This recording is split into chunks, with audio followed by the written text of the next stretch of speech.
Welcome to Rajasthan GK training. दोस्तों स्वागत है आप सभी एनिमल अटेंडेंट पशु परिचर भर्ती परीक्षा 2023-24 की तैयारी करने वाले सभी अभ्यर्थियों का राजस्थान जीके ट्रेनिंग के यूट्यूब चैनल पर। दोस्तों ये अपना राजस्थान जीके का स्पेशली पशु परिचर वालों के लिए ये अपना 10वां मॉडल पेपर है। दोस्तों इसमें अपन 30 इंपॉर्टेंट प्रश्नों की बात करेंगे। क्यों 30 प्रश्न सम्मिलित किए गए हैं? क्योंकि दोस्तों मेरी थोड़ी तबीयत डाउन है, इसलिए मैं 20 प्रश्न और एक्स्ट्रा इसमें ऐड नहीं कर पाया, इसलिए क्षमा चाहता हूँ।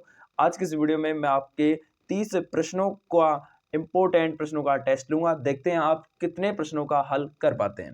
तो चलिए बिना किसी विलंब के शुरुआत करते हैं।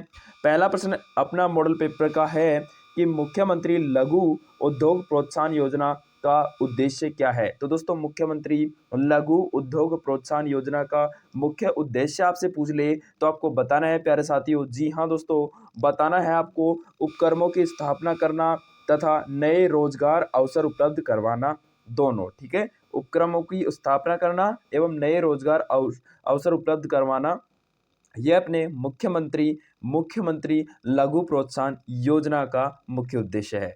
ठीक है, चलिए दूसरा इंपॉर्टेंट प्रश्न है दोस्तों कि किसके शासनकाल में, जी हाँ दोस्तों, किसके शासनकाल में किशनगढ़ शैली को स्वतंत्र स्वरूप प्राप्त हुआ? तो किसके शासनकाल में हुआ था किशनगढ़ शैली को स्वतंत्र स्वरूप प्राप्त? तो दोस्तों किशनगढ़ जो चित्रकला शैली है वो अपने राजा सामंत सिंह के समय में जागृत हुई थी। दोस्तों राजा सामंत सिंह के समय में ही उसको स्वतंत्र स्वरूप प्राप्त हुआ था, किशनगढ़ चित्रकला शैली को। ठीक है, इंपॉर्टेंट प्रश्न है, आपसे पूछ सकता है दोस्तों।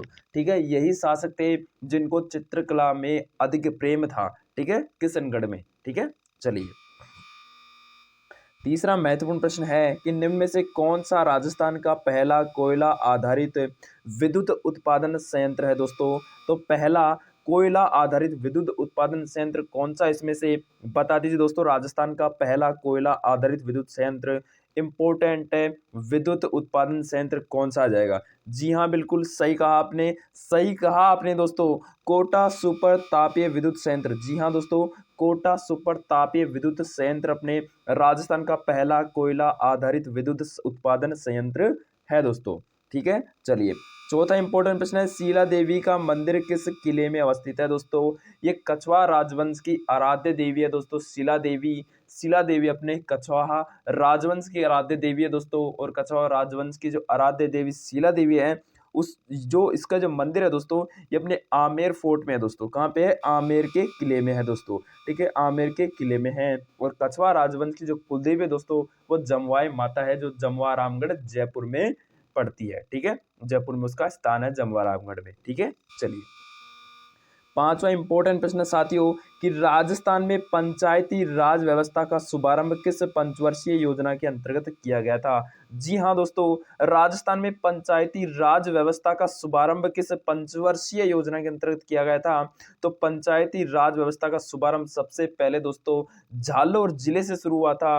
और ये किस किस पंचवर्षीय योजना के अंतर्गत हुआ था? तो पंचवर्षीय द्वितीय पंचवर्षीय योजना के अंतर्गत में हुआ था दोस्तों। ठीक है, पंचवर्षीय पहले चलती थी, आजकल इसको बंद कर दिया गया है। ठीक है दोस्तों, चलिए अगला इंपॉर्टेंट प्रश्न छठा आपके लिए कि निम्नलिखित में से कौन सा कथन राजस्थान राज्य मानवाधिकार आयोग के बारे में सही नहीं है? तो राजस्थान राज्य मानवाधिकार आयोग के बारे में कौन सा कथन सही नहीं है?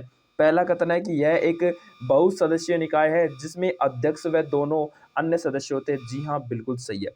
ठीक है, अगला है कि अध्यक्ष उच्चतम न्यायालय का सेवानिवृत्त न्यायाधीश होता है। सेवानिवृत्त न्यायाधीश कह रहा है दोस्तों, ये तो हो ही नहीं सकता, सेवानिवृत्त कैसे हो सकता है? ठीक है, सेवा भावी होना चाहिए, सेवा कार्यरत होना चाहिए। ठीक है, तो यही अपना राइट आंसर आ जाएगा। आगे पढ़ने की आवश्यकता है बिल्कुल अपन को नहीं है, लेकिन फिर भी पढ़ लेते हैं।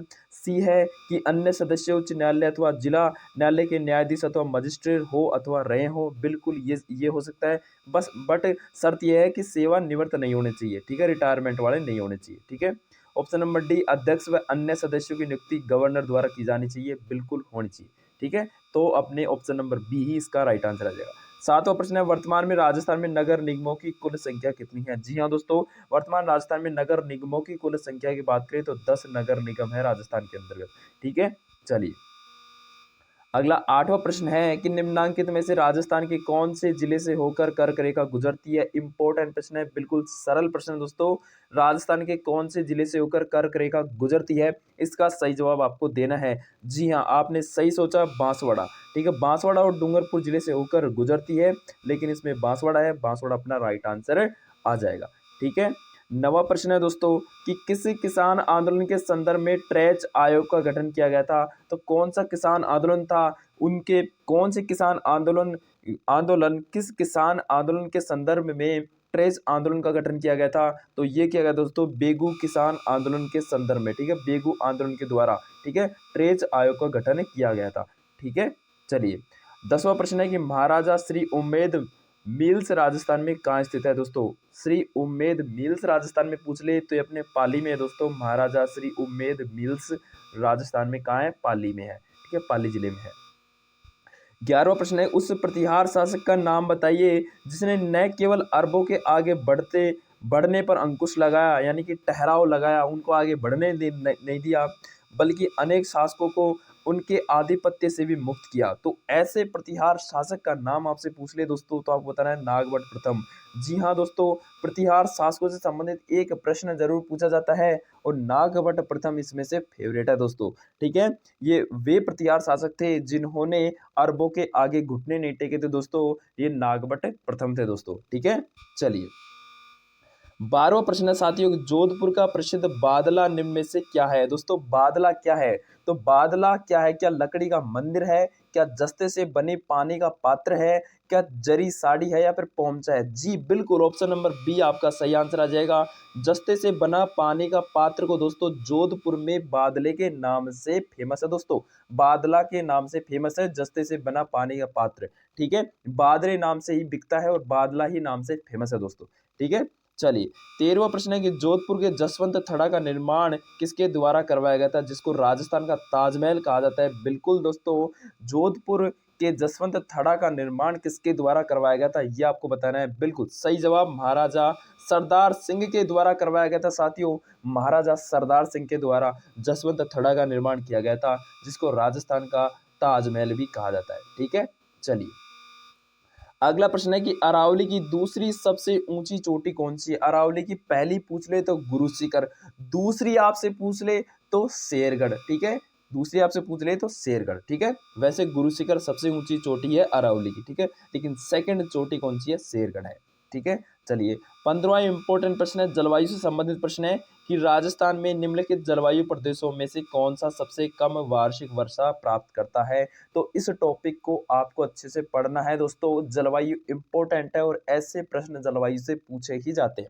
ठीक है, तो जलवायु प्रदेशों में से कौन सा सबसे कम वार्षिक वर्षा प्राप्त करता है। तो BWHW, ये दोस्तों अपने जैसलमेर जलवायु का भाग है दोस्तों, वहां पे वार्षिक वर्षा सबसे कम होती है।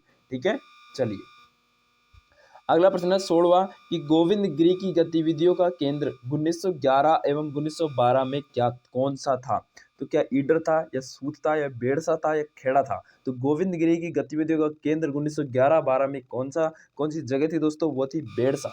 जी हाँ दोस्तों, बेड़सा थी। ठीक है, बेड़सा थी 1911 एवं 12 में गोविंद गिरी का गतिविधि का केंद्र। ठीक है, चलिए श्री कलराज मिश्र राजस्थान के राज्यपाल, राजस्थान के कौन से नंबर के राज्यपाल हैं दोस्तों। श्री कलराज मिश्र आपसे पूछ रहे राजस्थान के किस नंबर के राज्यपाल हैं, तो 44वें राज्यपाल हैं दोस्तों। ठीक है, 44वें राज्यपाल हैं। चलिए 18वां प्रश्न है कि राज्य मानव अधिकार आयोग अपना वार्षिक प्रतिवेदन प्रस्तुत करता है। तो राज्य मानव अधिकार आयोग दोस्तों अपना वार्षिक जो प्रतिवेदन है दोस्तों, ये अपने किसको किसको प्रस्तुत करता है, किसको सौंपता है, तो राज्य सरकार को ही सौंपेगा। ठीक है, ये किसको सौंपेगा, राज्य सरकार को ही सौंपेगा। 19वां प्रश्न है राजस्थान में लोकायुक्त का पद कब सृजित हुआ था। तो लोकायुक्त का पद आपसे पूछ रहे कब आया था राजस्थान में, तो राजस्थान सरकार के द्वारा लोकायुक्त का पद अपने 1973 में स्वीकृत किया गया था।